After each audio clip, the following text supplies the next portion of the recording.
Welcome everybody, this is Debbie from Real Fun Family and Real Deep Faith.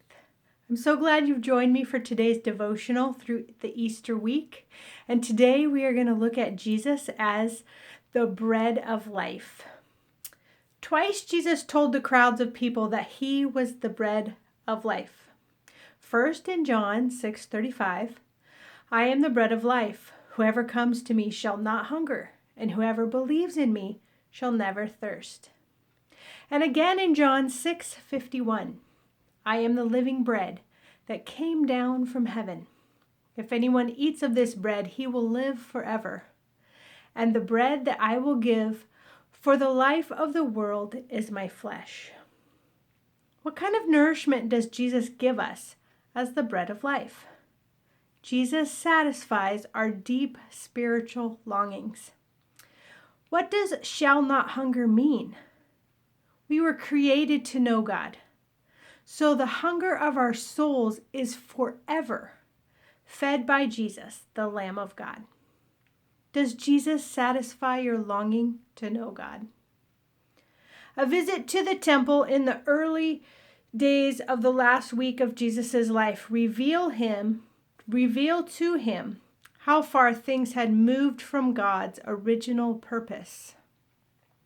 There in his Father's very house were men focused on making a profit from all who came to worship.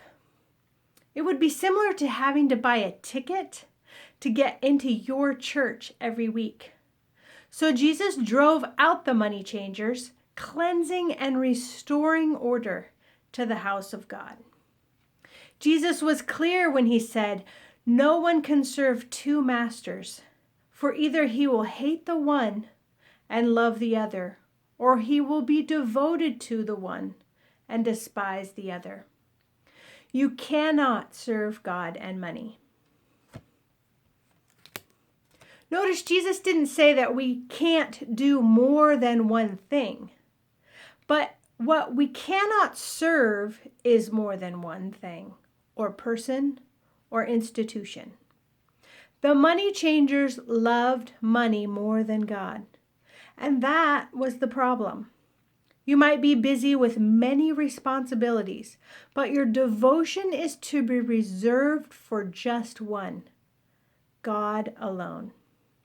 Today, at the start of Easter week, is your focus shifting away from God or towards him?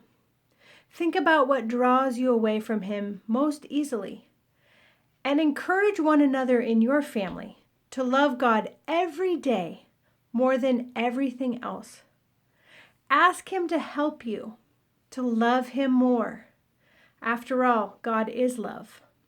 And our ability to love at all is a gift from him, for he always says, we love because he first loved us. I hope that this week is wonderful for you. I hope that it has already started out well. I pray that you're able to get everything that you need this week, all the supplies, all the food, and that you do stay safe and healthy.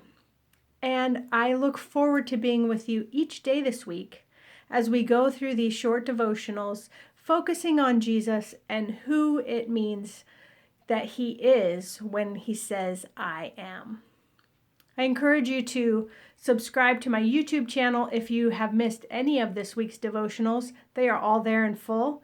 And I will see you again tomorrow. Have a great day.